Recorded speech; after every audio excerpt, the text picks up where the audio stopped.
Jerry OG, so this is gonna be hard. Make some noise for Big Jerry. Y'all gotta understand, this man is a legend in the game. Thank you for that intro. Thank you, Camilla. Thank you, J1. I don't know what they said. I was in that back room, so I really didn't hear, but I know it was great. Let me switch here.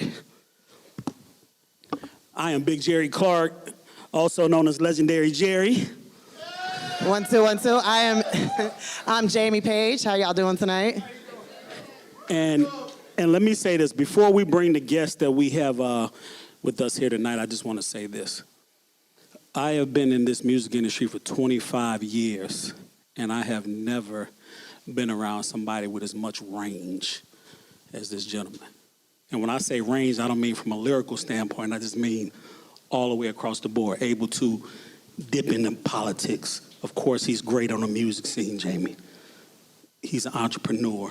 He's a great husband, great dad. He's just got a lot of range. So I'm excited about being here at the Pandora Atlanta headquarters. I'm ready to dig in that ass. Yes. And let me tell y'all something, or ask, I should say, not tell. If you all do not have the Pandora app, I want to ask you all to go on your phone. Now, I know most of you all have it, but if you happen not to have it, go on and download the app now. And make sure before you leave here that you download the Pandora app, please. So without saying too much more, let's jump right into it. I want to bring my brother, my friend, Mr. Michael Render, a.k.a. Killer Motherfucking Mike.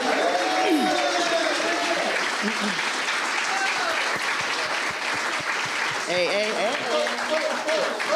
When I tell y'all, this is my brother, but he's Atlanta royalty, and I know everybody in this room. If you're in here now, or if you're listening on Pandora, or you're watching on YouTube, this is Miss Jamie Page. This is Atlanta royalty, and I'm excited to and I'll say it again. I'm excited to be here at the Sirius XM Pandora Atlanta headquarters, Killer. And one thing about you, bro, you bring them out, dog. You bring them out. But I wanna jump right into it if I can, and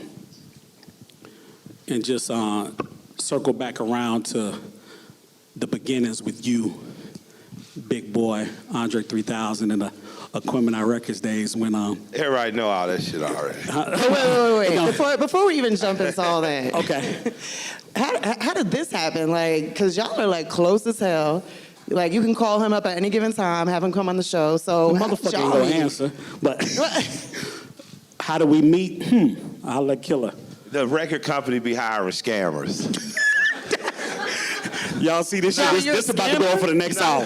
Now, this is what it is. Like, so you know you guys like a record, right? So y'all make the records in whatever skating rink your kids are at, or whatever strip club you attend, or a little juke joint. You guys literally make the record. And then these records kind of leak out, and guys like Jerry are out in the market, helping strippers pay tuition through whatever school they are.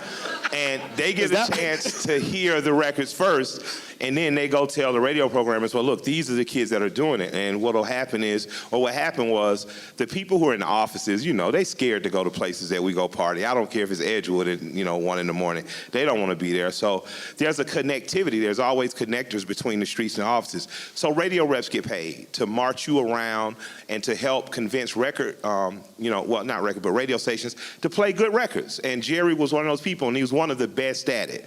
You've seen a lot of the artists that have come out of this city. Our records jumped on radio because Jerry went and petitioned. He's the guy that goes and talks to the radio programmer and lets them know, no, this is the next wave. You got to get this kid this shit a chance. You got to get this kid a shot. And then they'll figure out something exploitive to do, like make you play their summer jam or some shit like that. And your record will get played. You'll owe them a favor. If you really blow up like 50 Cent, you can charge them. And if not, just shut the fuck up and sing your fucking record. And that's how to get on the radio 101. And that's how we met. Yep. Those so days. that's a long time ago. Yeah, it is. So it's years now. Because when Big Boy and Andre 3000 called me and Blue Williams and Sherry Hughley called me to come work for Aquemini, which became Purple Ribbon Records, The second record, I should say. First one was Slim Calhoun, right? Actually, now that you say that, the third record, because I worked TCP, Yeah. Slim Calhoun, Yeah. and then Killer had a single that we took to radio called Action, and the Yeah. remix was Reaction. And you all, I remember when I got that record played on the radio for the first time here in Atlanta, and this gentleman called me and said, "Hey, man, I just want to say thank you." Yeah. Because it's the first time I ever heard my record being played, and my family is able to hear it here in Atlanta. I'm from Atlanta. He was like, so that means a lot. Now, since then, he didn't get way less humble, but that's a whole. That's what's up. And y'all remain friends. And if I'm Yeah. not mistaken, y'all have the same birthday. Yeah, right? 420. Yeah. Oh, Lord. Aries. Yeah, Oh, come all on, this that Aries smoke some energy. Y'all dope. pray for me, please. Put it in there. So you sit here with two April 20th kids, babies, one that smokes and one that doesn't. Yeah. But he smokes enough for both of us. I absolutely do. Me and my wife smoked a quarter pound in the last 3 days. I'm not even bullshitting. I literally have sat up mercy. and looked in the bathroom mirror this morning like, Michael, it might be time to get some help. And then I was like, nah, nigga, I'm just playing. Now, you mentioned a minute ago that most people do know how you hooked up with Big and Dre and all them. Yeah. But there's a lot of people that don't. There's people that's going to be listening to I was Pandora. Big Boy's little brother's homie. It was total nepotism that got me the opportunity. It was the fact that I rap better than anybody in the fucking world that got me the record deal. That simple. Nothing else. Let me say this, Killer, and I've been knowing you for a long time, and it's going to be the first time I say this, only on Storytime with Legendary Jerry will you hear this. Let me tell you when I really knew that you were a fucking star, and I really, really respected your passion, is when we were in the label meeting. It was me, Big, Dre, the whole staff. Yeah. And I believe it was something with the NFL. They wanted to do like a piece with you or use your music. And they were scared of the name Killer Mike. And I was going so hard. I remember us going hard about changing the name, Jamie. Like, man, Mike Bigger. We was coming up with all this. Yeah. Looking back on it, it was corny shit. Yeah. And Killer did not budge. He said, Nah. no matter what, I am Killer Mike. And I'm not Absolutely. changing it for, I don't know if it was ESPN, Fox, NFL. It was something big. Interestingly enough, it was just Columbia. It was just that they felt like the NFL might have a problem. Let me tell you about Negro shit. Negroes do the Steven and the Django on your ass. Boss, who the fuck is that nigga on that nag? They don't mind that Boss is not bothered by the nigga on the nag. You know what I mean? They have a problem with it because they don't think a nigga worthy of a nag. So for them, I wasn't, in my opinion, an artist worthy of having an argument for. So they were just like, let's make it easy. Let's change your name. And I was like, nah, let's just kiss my fucking ass. Because I didn't name myself. It ain't like I just woke up like, hey, I want to be Killer Mike. Like, I didn't want to be Killer. I want to rather been like Cool Mike, Yeah. Player Mike. You know, the South at that time, we wanted to Little be Mike? pimps and shit. You know what I mean? Little Mike? Lil Mike. My dad is older than me. I've been Lil Mike most of my life. My daughter is Mikey. But I earned my name in a rap battle. And I'm like, I'm not going to give up something I earned to make people I don't know uncomfortable about me. I mean, more comfortable about me. Like, no.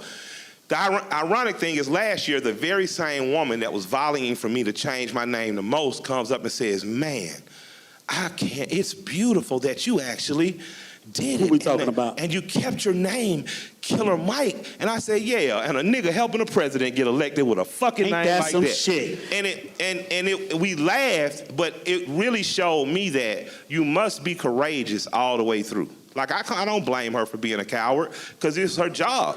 You know what I'm saying? Like, it wasn't her job. So to you call defend her a Killer- coward? I wasn't no fucking coward. No, you weren't. You stood up. But people at the label were. I mean, you know, and I'm not certainly not calling my OG Rico Wade there, but I remember Rico saying, man, you need to change your name, man. You need to maybe say like Killer Mike, like Busta Rhymes. I was like, hell no. You know, I'm not gonna change my fucking name. You know what I'm saying? Like, Yeah. And again, to me, it's 15 years removed, but it's validated because they announced me. I tell them now, my name is Michael Render. You professionally, you can call me Killer Mike. But if I'm up here stomping for a presidential candidate, the fact that he says Killer Mike shows you that it's about the work ethic that you put in, and it's about what you produced in the way the world treats you. The world wanted to treat me a certain way because I was a big black man. They had not met me, and that made them uncomfortable. But that is the world's fucking problem. I'm also one of the most intelligent men that walked in that room ever. Damn right. Amen. That record company let one of the most fierce MCs in the world go.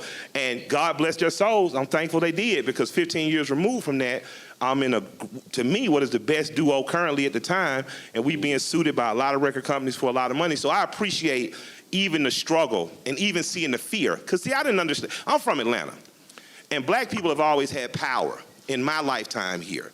So I was not used to being in a position where black people quivered and quailed under people and weren't empowered. So going to New York taught me that we don't have power. We have jobs. And that's something radically different. Tyler Perry put in a studio in Atlanta is power. That's not a job. You know, you going to LA to work is a job. You going to New York to work is a job. You forcing people to come here to deal with you and write checks out of this city is power. And that's what I would like to see accomplished in my lifetime for the Atlanta music scene. To do business with Atlanta musicians, you should have to deal with Atlanta management, you should have to deal with Atlanta corporate leaders, and it should be in offices like this, not just over in the studio district. And if we don't put ourselves in that mind state and keep the Atlanta mind state, then I expect to see a black person in power when I walk through the door. It's not just because you're black, but because you are qualified. Because I've known plenty of good qualified men out of this city that made record companies a lot of money, and after the lake seemed to dry up, they didn't get the job offers in New York and LA. The New York and LA guys did, who knew nothing of the market and have to call Jerry when they want to know what record is next. So for me, this city will be right, because we're on a righteous path, but we will be totally right when legendary Jerry has a corner office in a corporate suite. And that's coming, y'all. You know, that's coming. So I'm saying that for the creatives, the content creators, you know, we haven't done our job if Butter ATL doesn't get bigger than Vice. Exactly. Shout out to Butter ATL. Listen to what I said. We haven't done our job if Butter ATL doesn't get bigger than Vice. Because if Atlanta literally influenced the global world, so if Fortune magazine says, hey, Atlanta, the #1 cultural export is hip hop and R&B, then the whole United States of America sounds like Southside Atlanta. West Side Atlanta, East Side Atlanta. So that means you guys are determining a global sound. And with that said, then you should reap the benefits of it in all the ways that satellite the sound. We should have the dopest and biggest websites. We should have the dopest and biggest clothing designers and manufacturers. We should have the dopest artistic community for black people. And you can add people of color in there if you like to, but I don't call myself colored because my grandparents fought for me not to. Damn right. Peep what I just said, niggas. So what do you feel is the first step and move towards that? Because as people, as our people, it's said a lot that we divide. We're not together. So we are. We just need to be together in the business way, the way we are for featuring on each other's records. We are not doing until literally you have to walk in a building like this and the head of the company is L.A. Reid and Jason Jeter and Chaka and these guys have the next level. And then until you see all of us in one building, all these people that used to be in different camps moving together as a unit, we got a ways to go. And that's not a criticism of us, because we're growing. We've only been here 20, 25 years, but we going in the right direction. But when we as artists are determined to keep it on our home base, not just party here, but like, you gotta come see us, it's gonna be different. And I'm looking forward to that day, because the Atlanta way, you're used to seeing people who look like me in leadership. And it should be in private industry as well as public service. I'm gonna circle back around again to back to the beginning of Killer Mike, back in the Aquemini Purple Ribbon days. And I've told you this before, Killer, that I really, really sit back and I really admire the relationship that you and Big Boy have. That's my dog. But at one point, Killer, and I remember because I had left the label, there was some beef and it turned into some street shit. Nah, we was cool. Nigga, nah, yes, that it shit, fucking did. nah. Okay, well, okay, all right. Yeah. Well, it could have turned into some real street shit. Nah, never would have. Well, what happened? Why was it? Nothing. Look, man. What was the beef? What? Listen, as an tell us. artist signed to an artist, you're going to get frustrated because I signed a record deal. I literally signed a record deal. Half of my record was recorded on Pro Tools. Half of my record was recorded on 2-inch reel. So literally the times were changing. So if you're recording, say, a camera, half of my record was a Polaroid, the other half was an iPhone, right? At the time, Run the Jewels has never charged for an album. Every one of our albums has been free. That's a crazy concept 20 years ago to say to people, 18 years ago to say to people, I'm gonna give an album away for free. So I landed right in the middle of the rise of the mixtape and the decline of the rappers, signees. So you had Nelly and St. Lunatics, 50 and Junior, everybody had an and. It was me and. It was, like David Ruffin and the Temptations. And the audience just got kind of like, you know what? Like, we don't want that, and we came for you. Now, I could sense that coming. I could sense the mixtape stuff coming. And I was just like, yo, man, this, you know, we might have to rethink our approach, you know. And because of that, it caused some cultural, like, we looking at this differently. And then Dre decided to pull back from entertainment in the same way that he has. And that really put Big in a position of having to hold together the legacy of a group that he didn't understand was falling apart. And not that the group, oh, it was so tragic. It was just that Dre said, yo, I've done this. I've reached the highest of highs, 4 perfect albums. We've changed the culture of music. There are other things that I'd like to do. You know what I mean? So if he's Michael Jordan, he wanted to play baseball. And you had to respect that. Now, you know what I'm saying? But Big, when I look back, or even in it, understanding that he had to do it all. And you can't do it all. Something is going to falter. And in my mind, I wanted one thing, one way as an artist. In his mind, as a businessman, this was the best thing for us. So if Def Jam said we wanted Mike, but he had 4 other artists, and the other company says, well, we want all of the artists, then as a businessman, the wisest thing for him to do would be to be able to get the amount of capital that allows him to keep his staff paid, which included you. And as an artist, I'm thinking, well, why didn't we just do this, what's good for me? And it causes a conflict of interest. It's that simple. It's nothing else. Now, we handle it like rappers. You know, you do a little rap shit, you talk shit like brothers, and that's about it. It didn't get anything past that, nor would have, because they changed my life. Yeah. Like you know, Big and Dre genuinely changed my life. So I have to have, even in the midst of the disagreement, understanding that I had to remain respectful. But having grind time and trying my best to make ourselves work off the mixtape market. Now at this time, on the mixtape market, you got grind time. You got them shits was popping on You the got Killer streets. Mike and Grind Time. Yeah, we selling like shit in fat beats. We bumming them out the trunk from Houston to Atlanta. We doing well. I'm making a name. At the same time, there's a dude on the grind named Titty Boy. Who everybody was like, man, he was on DTP. Everybody was like, hey, man, we fought with Fate, man. We fought with 20, but hey, man, Titty the nigga. What is nigga sleeping on? But you can't he was make hot in the streets. Yeah, you can't make the world do it on your time. All I knew is we was popping up in all the same country towns together, picking up the money. And I'm just like, man, we knew we gonna drop. Gucci, killing shit. So we was on that market, and Big and Dre had never even seen that market. What the fuck was that market to them? They sold 1 million records, their first record out. Give a shit about you selling 5,000 records out the trunk, nigger. If you had to do it all over again.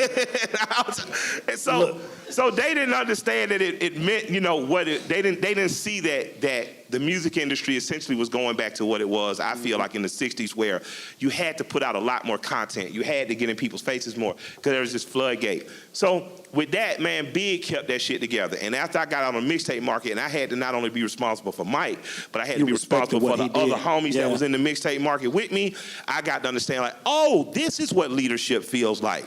Well, this is a pain in the fucking ass. I don't want to do this shit. And it made me gain more respect for Big Boy with each passing year, because in the absence of Outkast, his keeping a solo career going has kept 40 people employed. It has kept the full studio staff employed. The part of the studio staff was a guy named Terrence Colbreth, who became the youngest mayor of Johnston, South Carolina. So do you get that? If you do, you get the youngest mayor in Johnston, South Carolina, is a black kid who goes home after being Grammy nominated with Big Boy, then has the courage to run for city council, run for mayor. It's like, I can't sit around and worry about my problems. I got to get off my ass and grind. So when Big and my grandmother kind of chastised me about it, and Big's son Cross, who now plays at Oregon, shouts out to nephew, just said, Dad, I don't like, you know, you and Killer Mike fighting. And we just started connecting back up and chopping it back up, and I'm proud to say I respect that. Yeah, 2012, I dropped Rap Music with LP, and Big took me out on the road to open up for his Shoes for Running tour. And we had been solid before then, because he jumped on my Ready, Set, Go off Pledge 3 when it was I was with Grand Hustle, when Tip gave me a lifeline and let me independently, you know, put some stuff out to Grand Hustle. Big jumped in, and after that, man, it's just been tight. You know, we thick as thieves. I literally jump out of the plane, go to the studio, drop him 3 or 4 verses, and just leave and say, if you use them, let me know. You know what I'm saying? If you had to do it all over again, would you ever sign with another artist label? Would I? Yeah, I mean, I would keep my life as it was, and I would spend more time grinding and less time complaining. So if I complained 2 days, I would have grind the whole 7, you know, instead of 5. So that's interesting because we've had a few people on the show that said they would never sign with an artist again. Shut up. Yeah, we That's did. what got you there. We did. Yeah, like honestly, that's what got you there. You know, a lot of people say they'll never do it again, or I'd never have a baby by her again, but you got your wonderful child, you know? Y'all had fun that night, you know? So you can't regret even the bad things or what you perceive as bad for having brought you there. Because you haven't had to be responsible for taking care of 9 people. Again, Big Boy keeps 40 people employed.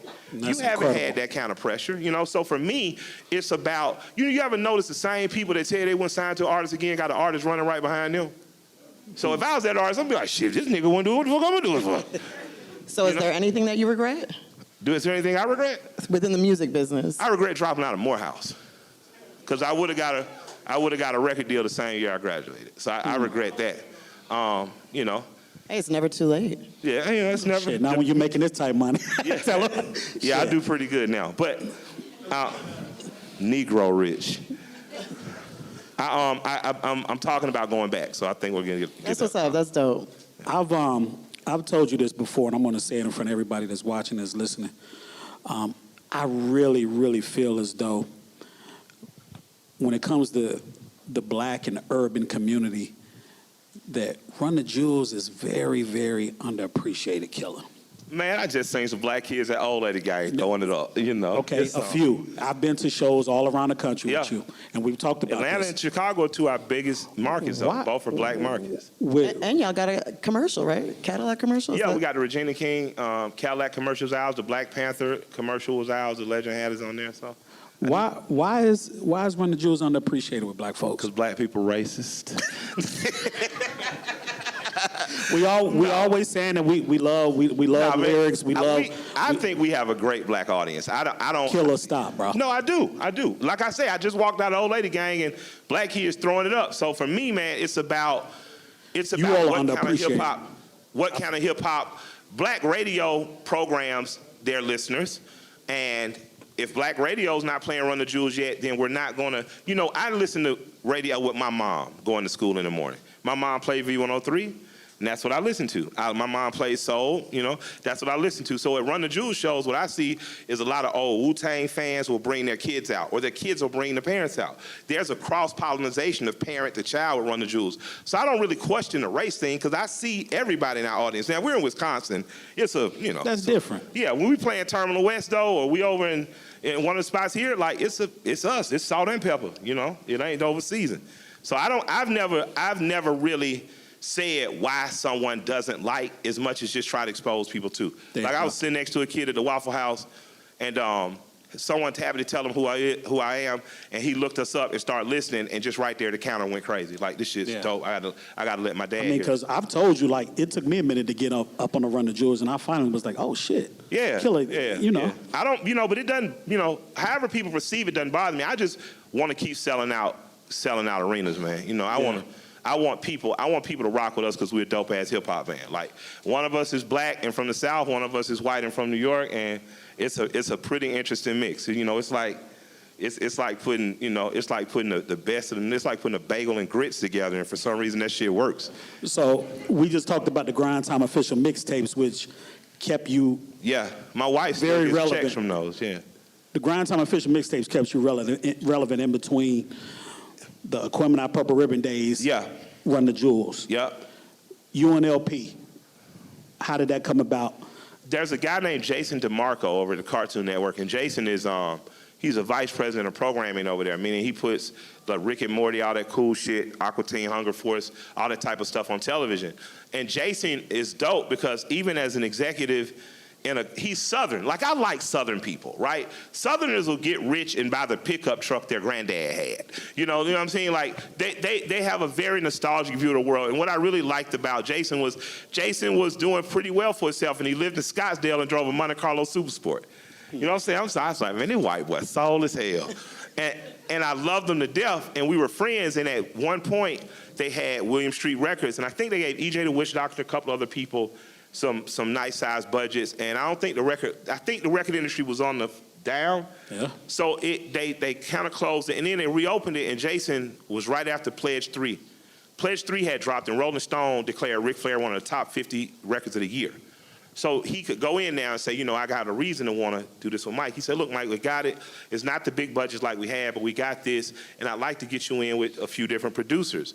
And I was like, run it. Now, Jason has such an impeccable music taste that you don't realize until after you're in it that what he's hoping happens is that you and LP lock in. Because he's a huge Ice Cube fan. And stylistically, I'm right out of the school of Ice Cube. You can just hear it in vocal tone and patterns. And LP stylistically is right out of the school of Bomb Squad. You hear LP, you're hearing what a futurized version, you know, a kid who's been influenced directly by Hank and Shock Lee. You know, you're hearing it. And I think Jason just had the foresight to know if I get these two guys in the room together, something special gonna happen. And he did. And within the first 3 hours, we had already started recording 3 records. By the first day, I think we had 3 done. And I called Jason and said, yo, you gotta get L to do the whole album. And he was like, for real? I was like, yeah, you gotta do it. I said, he gotta do the whole album, bro. This is who I'm supposed to be making music with. And as I'm doing this, L tells Jason, hell no. I'm not. word. No, absolutely not. He's like, no, because L is very focused. It takes L a long time to write. Whereas in me, it doesn't. I don't write. I just kind of go in the booth and I catch the vibe and we just kind of go. And L is laser focused, and that's why we work so well together. I'm as good improvisationally as he is with laser focus, so it takes him longer. And he was like, yo, man, my goal is to finish my album. I'm like, man, fuck that shit. We can do both these albums, man. And I badgered L for like 30, 40 days, just badgered the shit out of him, called him every day. Like, bruh, you hit on 3 records, bruh, come on, bruh, how we ain't gonna do 3 more records? Bruh, you all right? You need drug money? I got you. And Jason found more money. L and I found a deeper friendship with one another, and we went and slayed that record. Over the course of next year, we finished Rap Music. He finished a record called Cancer for Cure. The record companies, I don't know if this was some record company, my balls are bigger stuff or not, but the record companies dropped the records within a week of each other. Now, usually that would kind of undercut one of the artists, but it didn't with us, because by then we're friends. And we got records on each other's we got songs on each other's records, and we need a reason to tour together. And what So better reason? it all worked out. So everything worked out. Timing worked out. We went out and toured, and we didn't tour as Run the Jewels because we weren't then. We were just solo artists. So It was just LP and Killer Mike. Killer Mike, Mr. Motherfucking Esquire, and Despot. It was a hell of a crazy lineup. L and I would go on and rock, and what we would notice is that like these kids, you got your people who you know they hip hop. Okay, this is my Southern hip hop audience. I know these people got that 8 Ball, MJG, that Juve, and that Outkast. All right, we got Northeast hip hop. I know they got that Company Flow, that Wu-Tang, that Brand New. And then it just be like these kids to the side, and you just like, fuck these little kids, you know what I'm saying? And they have exes on there showing they couldn't drink and smoke, so we come out, you know, do my thing, power update, and my part, and the L part, and then we do these sets with each other. We jump out on each other's set to do the record, and these kids will kind of go fucking nuts. And at the end of the tour, L is like, what's up, man? I gotta go finish the mixtape. I think he had to turn in a mixtape to Fat Pops or something. He had owed him. I think they had already said, hit us off with a tape. Here go, get us our tape. But it took L so long to write. He was like, man, I don't know what I'm gonna do. I'm gonna say, fuck you talking about? I said, I'm gonna fly to New York. And you stepped in and wrote for him. Yeah, I said, no, didn't write for him. L writes and produces all his own shit. But what I realized when we work together is, when we work together, I work more efficiently. And when we work together, because he works efficiently, he works faster because I work fast. So we inspire each other. So you gotta work fast around me because it hits me. The Holy Ghost just kind of hit me. Boom, 3 hours later, we got 2, 3 records, you know what I'm saying? And with him, he's so structured and ordered, he's making them something. So I said, I'm gonna fly to New York, and I'm doing the tape with you. He was like, but I spent the bread, I said, I don't care about that shit. We just gonna do it with you. I said, we're gonna do the tape. We get the tape done, and I said, we can just get back on the road again. And I remember my manager was like, Josie, and I was like, what the fuck? I was like, just trust me. So then we did Run the Jewels 1. We dropped Run the Jewels 1 for free, because it was a mixtape. But what we did was we loaded up on merchandise, and we got in the bus, and we got our ass on the road, and we worked 300 people rooms until mid-tour. We got calls that the 300 people rooms won't fit anymore. We got to move y'all up to 750. And by the time we was getting out of the tour, they were like, you guys are 750 to 1,200 seat. That's what it's gonna be now for the rest of your career at the very bottom. And when we got off that tour, again, we had the Killer Mike people, the LP people, and these new kids now outnumbered all these people. And so I would come out as Killer Mike perform, they would be like, yeah. L would come out as LP perform, yeah. And when we came back to this Run the Jewels, those kids act like they hadn't just seen those two old men in front of them and lost their fucking minds. And when I got off the bus after that tour, I remember Joe saying, so you know what we gonna do now? Another solo? I was like, nothing. I'm in a rap group. What the fuck are you talking about? We married. This is it, bro. This is Run the Jewels, man. I'm in the fucking Stones, bro. This is Zeppelin. And thus the creation of Run the Jewels. Yep, and when me That and goes them to show talked, your range too. That's and that was our incredible. prerequisite was you have to have 4 classic records. Outkast, 4 classic records. EPMD, 4 classic records. Led Zeppelin, 4 classic records. Stones. Our whole shit was you have to that. So Run the Jewels 4 dropping, you know, in matters of weeks or a month is the bookend to that era. Like we are here to dominate. We now are opening for Rage Against the Machine on their first tour in 20 years. We're playing arenas with them.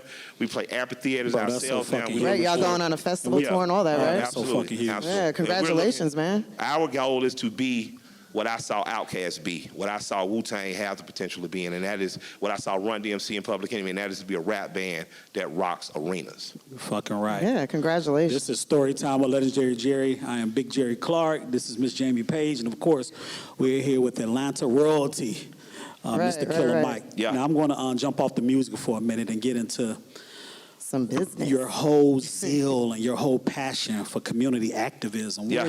When did that start? Where did that come from? You got to do something or you ain't doing nothing.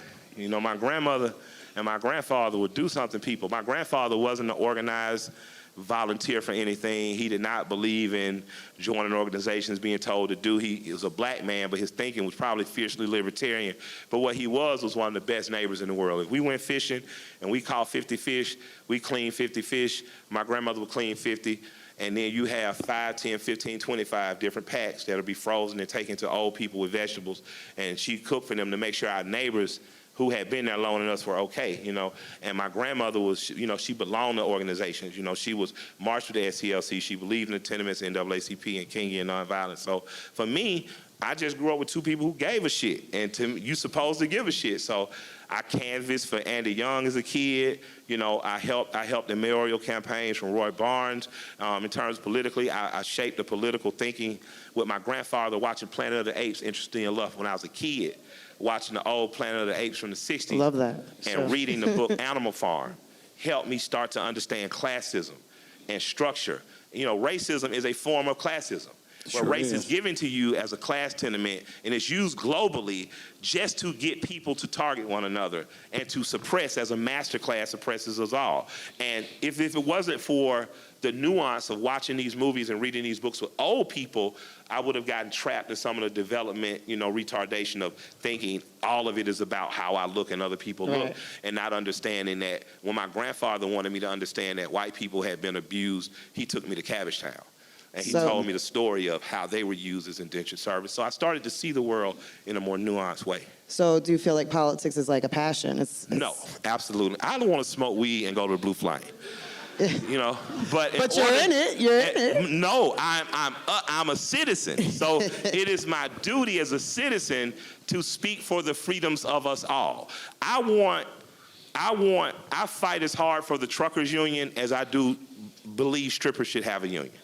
You get what I'm saying? Yeah, I completely understand. I believe in the decriminalization of marijuana, and I believe if blacks are 15% of the country, we should make up 15% of the marijuana from farm to table of the business because you've suffered the most under it, and you're a citizen. It should be reflective of the numbers, and it should be a fair pathway into it. It shouldn't be convoluted and hard for you. So For me, everybody. I don't want to be in politics. I am required as a citizen to do something, though. Right. Like rights aren't just kept by resting on our laurels. You have to pitch a bitch about them sometimes. You know, it angers me that we spend more time arguing over the Second Amendment right in this country than we do the 13th Amendment needing to be ratified because it still allows for slavery. And in allowing for slavery, it targets people who look like me, and it disproportionately affects the poor, black, white, Native American, and anything else. And because we are so divided by all these little nuances, we haven't even been wise enough to say, hold on, first of all, let's end slavery for real. Because whether or not someone gets shot tomorrow, I know for a fact somebody's going to jail tomorrow. They can't afford a cash Because fund. me and you talk so about it they're all going the to time. be held in slavery. When was Jim Crow was over? What is 55 years ago? Yeah, we're only 55 years into freedom. Right, and I found it interesting. You actually just posted, someone tweeted something that you get paid to Are you Now, getting someone paid tried to? to Yeah. allude to the fact that I had been paid by the Sanders campaign. Right. And how did you Nigga, feel about that? Nigga, I'm rich. I don't need no money.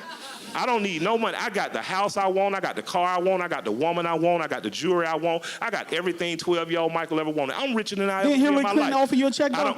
I don't want a check. Did Hillary Clinton offer you a check? No, absolutely not. Did you say Hillary Clinton? Absolutely not. I don't let the check calls come to me. My managers don't take those calls. Like, if you call my management right now and say, hey, we have an opportunity for Mike on behalf of this campaign, we have some money, they're going to say thank you, but no thank you. Mike only supports politicians out of conviction. That's it. I only support you if I truly believe your platform helps my community. I don't need your money. I sing and dance for a living. I like my job. And your cachet is strong enough, like you mentioned a minute ago, that you've been able to affect local elections. You've been able to affect statewide elections. Absolutely. So I'm going to ask you a loaded question here. And I know I called you the other day and I said, take away your personal views. And you said the reason I support this gentleman, Jerry, is not personal. No, it's not personal. It's policy. I just got one simple question. Why Bernie? Why? His policy. It's easy. It's his policy. Like, I didn't get up here with a Bernie shirt on, pitching Bernie, y'all, but it's common sense. Now, at a certain point, you got to go home. You have to have a real conversation with yourself. Because it feels good to be on a winning team. It feels good to say, man, I cheer for this team, and this team won. But what happens the day after you win? After you cheer for the Lakers winning, do you get a ring? Do they give you some free popcorn? Do they send you a bum-ass jersey or a T-shirt? Now, I'm not saying don't cheer your team, but politics ain't just a team you're cheering. Something needs to happen the day after you win. So you got to say to yourself, is it just about beating the guy I don't like? Because even in beating the guy you don't like right now, people who look like me have some advantages under him, right? They've gotten some breaks because he's trying to appeal to you too. He wouldn't care about criminal justice reform if it wasn't for you. And no Democrat campaign would care about it if it wasn't for Bernie Sanders making it a real issue in 2016. You wouldn't see national decriminalization of marijuana going at the rate it's going if it wasn't for him saying, I'll take it off the Schedule 1 list in 2016. You would not see Amazon up your pay rates to $15 had he not said, I'm going to make that national policy. So you got to start thinking yourself, if he's already shifting policy and not even being in the presidency, why wouldn't I support it? Black people used to lose, and we lose all the time. You cheered for Dukakis, he lost. You cheered Walter Mondale, he lost too. I like Stacey Abrams. Al She Gore. lost. We didn't like Al Gore. I did. You're flexing. Al Gore cared more about the planet than the hood. We were like, nigga, say the water, save us. Nigga, we the water. But I say that just to say when you get home, I want you to look in the mirror and I want you to say, do I know somebody with diabetes or cancer? Do I know someone with HIV? Do I know someone with an incurable disease? And what would be the most humane system that they die in? Because right now our system is not very humane. This country is raw capitalism. And I tell people a lot of times, you know, I'm a compassionate capitalist. I believe in the tenements. I learned business selling drugs. You know, because at that time in Atlanta, somebody would pull you $1,000 of drugs in your hand and you were 15 and they try to pay you $1.70 per every $10. And I'm just like, how you $170? I'm like, man, you pay the older dudes $250. Give us our $250. Nah, young buck, you get what you get. Nigga gave me them 2 bonds. That nigga ain't seen me since. Me and my partner balled off them 2,000. That's capitalism. You use the cheapest labor you can, the dumbest labor you can. You use a child. McDonald's does the exact same thing. We don't have a problem with McDonald's. Killer Mike, Miss Jamie Page. I'm Big Jerry Clark. Of course, we're here at the incredible Pandora Sirius XM office. Right. Let's jump. I'm sorry, Jamie. Go ahead. Let's jump back onto Let this. me finish this, though. God, dog, nigga. In matters of Can we just have this conversation? your voting capitalism, And your wife said it. She's like, she's like, you Can we just and say Jerry this? Clark together, boy. Y'all gonna talk. I want you guys to get out and make sure you participate in the system. Participate in the census. Participate in the vote. Participate. And I don't mean argue over who's going to win in a local election. Find out who your state legislators are right now. If you don't know who your legislators are, if you don't know who your school board is, if you don't know who your prosecutor, your judges are, you're slipping, dog. You know, so I'm going to just tell y'all, man, stop slipping because we all serve the same masters. I don't care what we look like. You know, I don't care what we identify as. We have the exact same masters. And in this country now, we have an oligarchy. You know, and I know there was a black guy who dissed a black woman who said most people don't know what oligarchs mean. That means as a teacher and as a professor, he has failed. Because at this country, we were set up to resist monarchies and to resist oligarchs. We're here to make sure that this republic, everyone has an opportunity to be president. And right now, everyone does not.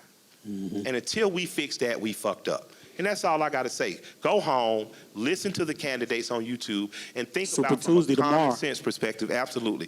Think about who is going to best serve your direct interests and the 10 people that you know to your right or your left, and vote with your conscience. Don't vote with your mind and logic like you some political commentator and thinking, you know, you're not.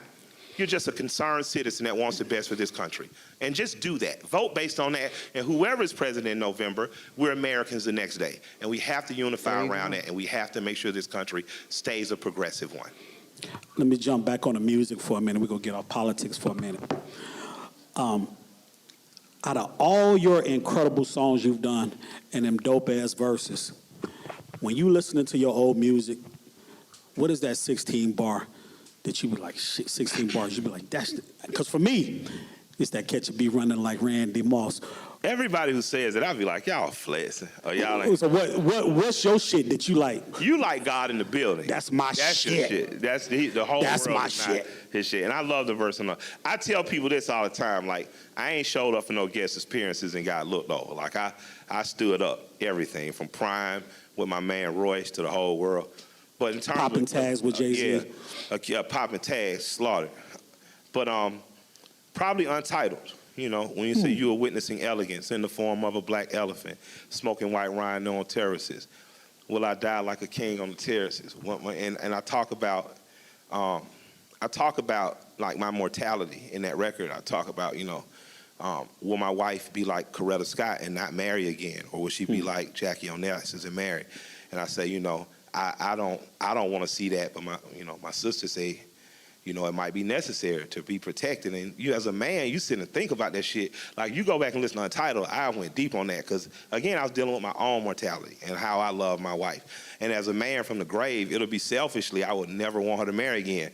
But if she needs to be protected, like, she may have to be. That's some biblical shit. Like, I really went deep on that song. You know, I talked about, you know, Malcolm being assassinated and not realizing who you are until the moment you're being assassinated. Like, I remember my publicist calling me after I gave somebody the biz on Twitter, and she was like, hey, what's wrong with you? And I'm like, oh, what the fuck? Like, you don't even talk to me like that. She was like, listen, whether you want to be a leader or not, you are a leader now. And you can't act like that anymore. And I was like, you know how when the high school teachers, I was like, God damn, like, I can't tell niggas suck my balls. Like, fuck y'all, you know what I mean? You can't because I'm a reluctant leader. I don't want to be a leader. I want to smoke weed and go to the flame. And all of us, you know, when the time when people need it said, I'm not afraid to say it. So I've put myself in a position where this is it. But I got a friend named Swift who's Outkast DJ, and he calls me in the middle of the night. And Ella said the same thing. Swift is a crazy you know, but he motherfucker, says, you know, he's crazy as shit. Swift is bad shit crazy. He really is. Like, he's the guy that'll say anything to anybody. And he'll call me at 3 a.m. He say, you know, I just don't want them to kill my friend. You know what I'm saying? And I have to measure myself and say, okay, think about, is the audience ready for all the stuff that you know, so I temper myself. There's a line on the new record where he's never asked me to change a line, but the line scared him. You know, he said, I just don't want you to, you know. Excluding LP, what producer would you pick to do a collab with that is that one It's motherfucker? two people. Two producers. Yeah, it's two Who are those guys, two just producers? No ID and DJ Toomp. Damn. Yeah. Them two are the best. Dion and Toomp are amazing. That motherfucker Tonk, man. Yeah, you know, man. I know from personally. He's For real. he's incredible. Yeah, I don't get envious often, but man, I'm telling you, like, man, there's been some tracks that Tip is gay all over the years. There's one he did for Glasses Malone, like, where you just, as a rapper, you just like, Kanye. damn, why I didn't check this beat? Oh, man, why didn't I hear this beat? And that's a great feeling because it drives you to make dope records. But Toomp and No ID. So let's jump off music real quick and jump into your businesses because Yeah. you're loading up. I mean, I know you said before that being married was one of the best business decisions you've made. Yeah. But beside that, you have Shout out Swag to Shop. Shaq. Yeah. I'm married for love and sex, though. Then I realized she was smart too. I loved her though. And she's very smart. Yeah, she's brilliant. Does it balance you all being married? Does that? Who, me? Yeah, does it balance you? Does it balance me? Yeah.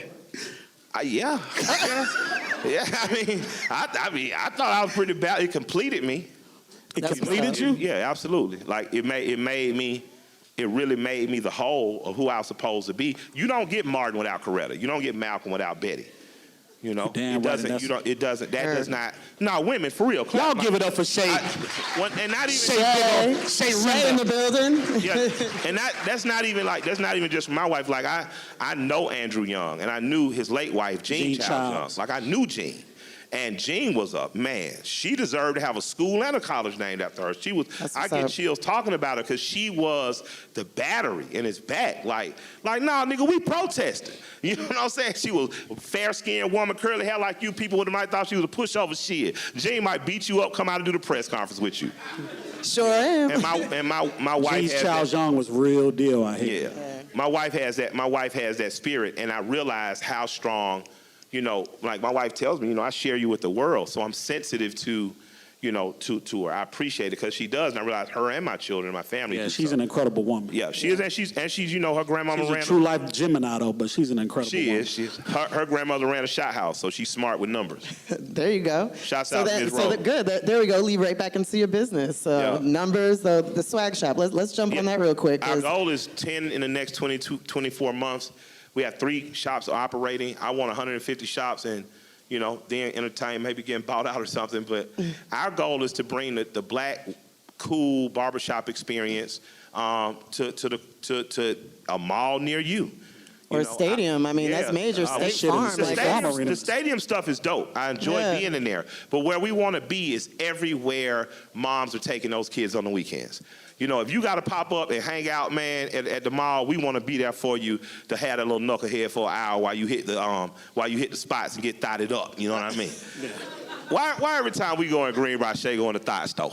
Because that's Like, all that's in there now is some damn, hot shit. Well, And like- sneakers and jump shoes. Hot she shit be is coming. I'm gonna sneakers. tell you, my wife going rainbow. I'm telling don't think these rapper wives. She going rainbow. She be rainbowed out.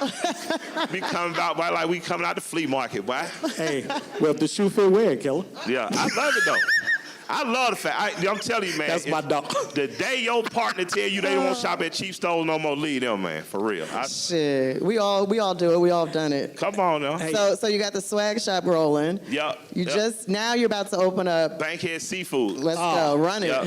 Everybody out there, whoever is not an Atlanta native or has been here for years, if you don't know about Bankhead Seafood, you will experience oh man, it's incredible. And what's the because y'all have a Miss truck Helen now. Harden was the owner. She ran it from 68 to 2018. It's 50 years. And God bless her. She West Side, same church, Mount Olive Baptist Church as me. But she ran that restaurant, man, and you would roll up, grab $5 fish plates. The place is so big, you can't even close them. You get a couple hush puppies, no extra hush puppies, buy another plate if you want extra. And you get hot sauce and mustard. And it was just dope. Well, Tip and I bought it, and we were on the mayor's transition team. And as we bought it, we were going to open it back up. We have, who's now a friend and a business mentor, a man named Noel Khalil came in and said, you know, I really appreciated seeing you 2 young men on the transition team. And I appreciated what y'all brought because, of course, being on the transition team, there's the suspicion that we could just be there for show. We just could be 2 guys that are rapping. And he really observed us in the meetings, and we were engaged, and we asked questions and tried to provide solutions. And he says, I think you guys have what it takes to do this. And I've never been in the restaurant business, but if you allow me to come in as a third of a partner, I'd love to. And man, I remember going home like, thank you, Lord, because Lord, Tip got more money than me. And Lord, I just didn't want to come up with half all the time. And getting that third was a little easier, but that's dope that you guys are bringing it back. yeah, absolutely. It's incredible. And we've learned. This is what I want people to know. It's not like we're just 2 rich rappers. We bought a restaurant, everything's gonna go well. We spent the last year learning. We spent the last year sitting down in meetings, being mentored by Noel, having to go through people and think I found the one and understand, and then sit back down and say, well, these are the pros and these are the cons. So it takes a while. Not like it takes a long time, like you're just procrastinating, but take time to learn. the process. You know, take time to learn. And failure isn't bad. You can mess up at something once, and it'll make your sword a little more keen for the next strike. So that's what I've learned in terms of doing business that way. It's helped me actually in regards to the swag shop, because when you're doing business with other people, you get your shit together because you don't want to embarrass yourself. You know, when it's just you, sometimes, oh man, I can get there a little later. I can, you know, it's just me. I ain't got to answer nobody. But when it comes to doing business with other people, you're not going to break your word. So what I've learned over the course of last year is hold yourself as accountable. You know, and that's a beautiful thing, because you start living in these moments where you've done what you're supposed to do, and it's nothing like no regrets, man. You know? Win or lose, it's nothing like not Before we get out of here, Killer, I know you can appreciate this segment of our show that we do. Every episode of the Storytime with Legendary Jerry. I'm Big Jerry Clark. This is Miss Jamie Page. We have the world-renowned hip-hop. He calls himself the hip-hop hoarder. Oh, my man, I call him the hip-hop historian. My man, And we cannot have an episode without Mr. Newface. And at this moment, I want to bring Newface up. Y'all give it up for Newface. Give it up for The hip-hop Newface. historian. Hey man, this man is a treasure. Like, He's a treasure. He's a treasure. I don't know how many of you guys watch Highlander, but he's a watcher. You I don't even know where he keeps it all. Yeah, this man's a watcher. Like, you know, we be going, man, and we be missing what's going on, but this man truly is a watcher. I value the brother. First of all, thank you again. Thank y'all for coming out and supporting my brother here. Again, what I wanted to say, too, is my father made me like a hip-hop fan, but this guy right here, he had a song on Pledge, and he said, I don't have fans, I have supporters. And from that day on, like, that taught me and wanted to be what support was. And so ever since then, you know how hard I've been going for you, and you provided opportunities and experiences for me. And also, the other thing I wanted to point out, too, is about November 2005, my brother here. And all cities in between, but just as a region, the South running right now. And man, we got on lock next 10 to 15 years. I got a question, man. The man said 10 to 15 years and we still here. Absolutely. So that's all I wanted to say, but I also want to bring out, you know, what I do. When I hear your inspirations and you tell me about what your inspirations is, I brought a couple of those out. Oh man, Paris. Oh, Gorilla Funk. Kill It Will. Oh, wow. Oh, Slick Rick. Woo! Oh, man, you a On the gangster. cassette. You have someplace to play those? Oh man, I still got a cassette. And when I want to talk about like business ventures, this man has. Yeah, we got a couple beers. We got. Oh, we got Cripicola and Right, Crip-Cola. And like you said, this merch, I've been supporting it. He's been blessing me with it. Make sure I have it all. But Absolutely. We got Trigger Warning, Netflix. Absolutely. Celebrating birthdays, every birthday. My wife does. man. She's the 420 party every year. It's Absolutely. always experience, and I'm glad to get invited. Another one, Run the Jewels, got their own beers. This is this. What else you got in there? Yeah. Another 420 birthdays. This be funny to me because I love, like, when I be That's moving around what I Atlanta, do. and dudes be like, Mike, man, what you going to? When you gonna drop some new music? I be like, man, I don't even fuck with that rap shit no more, man. That shit lame as hell, dog. Oh, shit, look at this. And my man blessed me with this one like a long time ago, so I'm going to just pull out right here. So all of these, you know, represent what Run the Jewels and Different stages Mike of been his able to- life. Exactly.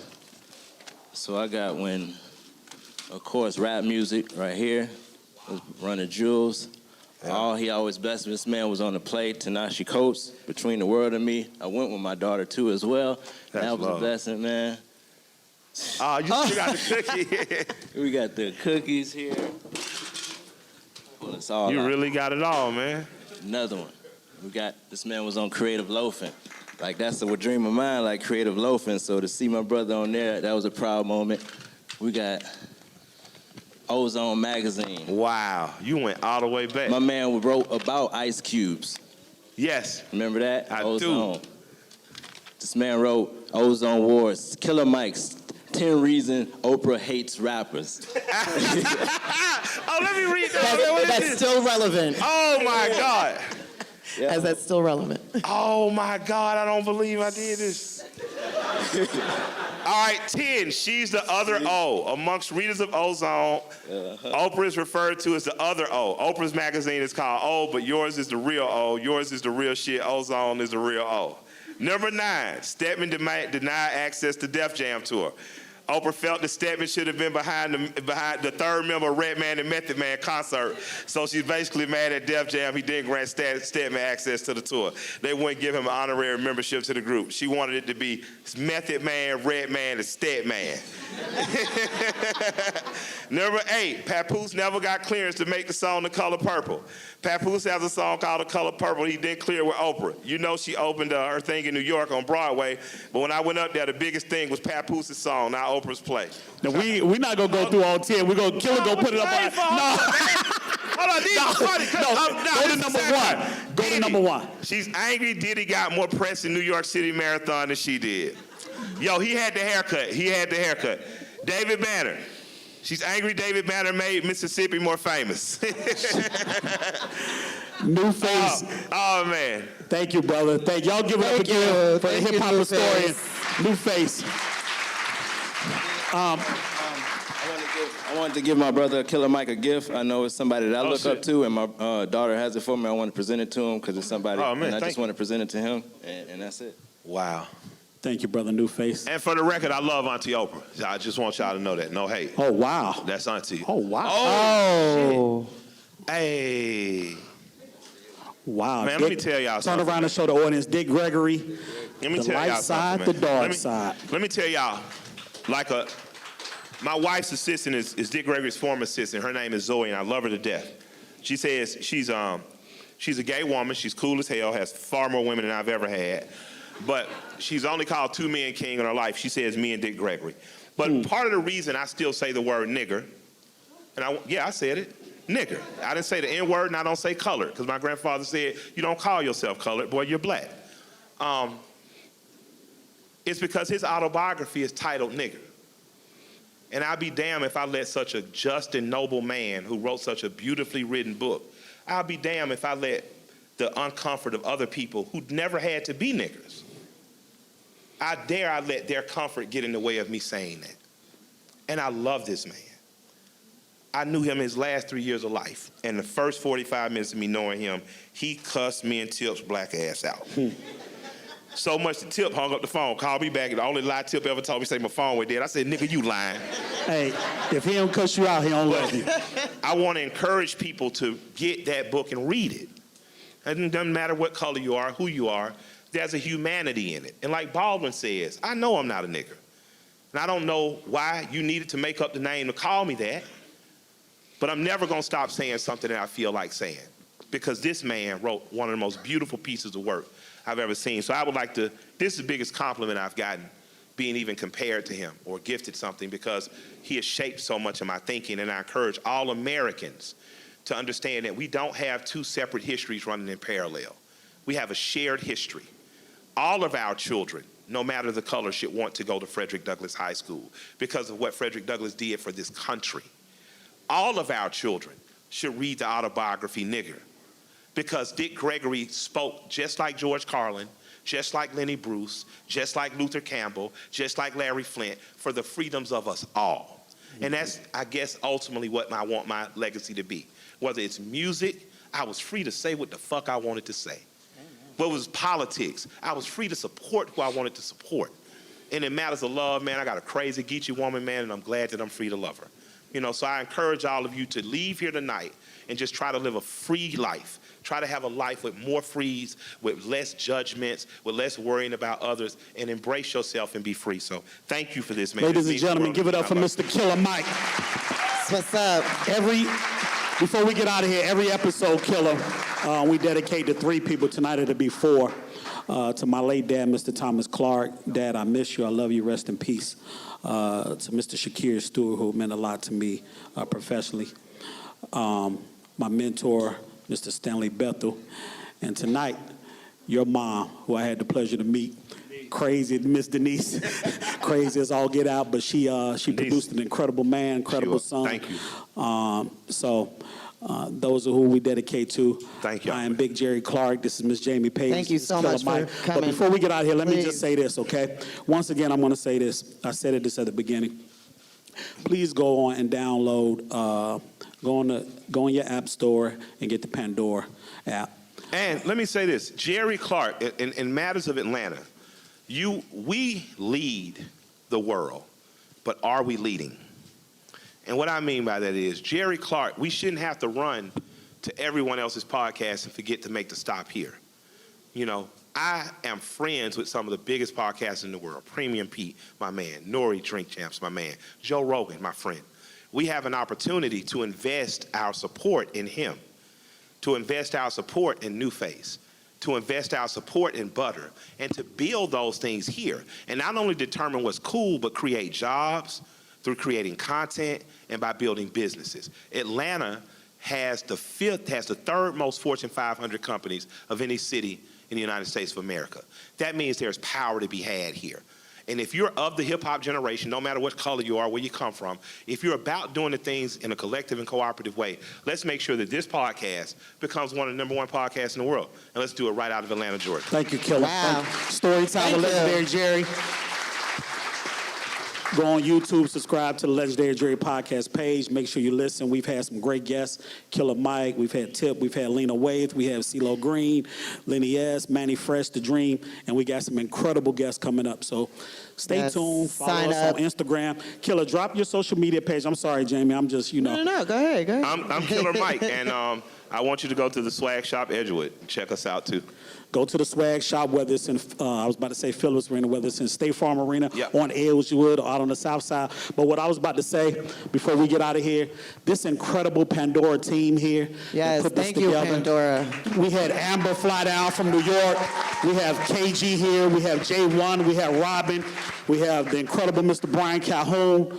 We have Danielle, the A-Team. Like, Much the love. people here at Pandora, and I really hope that this isn't the only episode. I'm sure we're going to do more because Yeah. we have some great guests coming up, and Pandora has really accepted us, Killer. Absolutely. And I want to say thank you to the Pandora team. Like I just said, Amber, KG, Brian, J1, everybody, Robin, Danielle, the A-Team.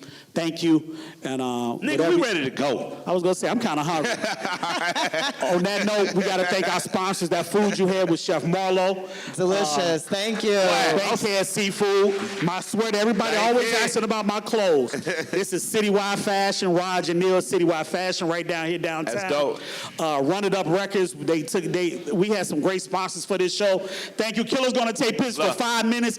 He's got to get out of town because he's going on tour. Yeah. So 5 Thank minutes and we got to you. bounce. Thank you. Thank you, everybody. Story time with Legendary Jerry. I'm Big Jerry. Miss This Jamie Jamie Page, Page. Killer Mike. We out of here. Love.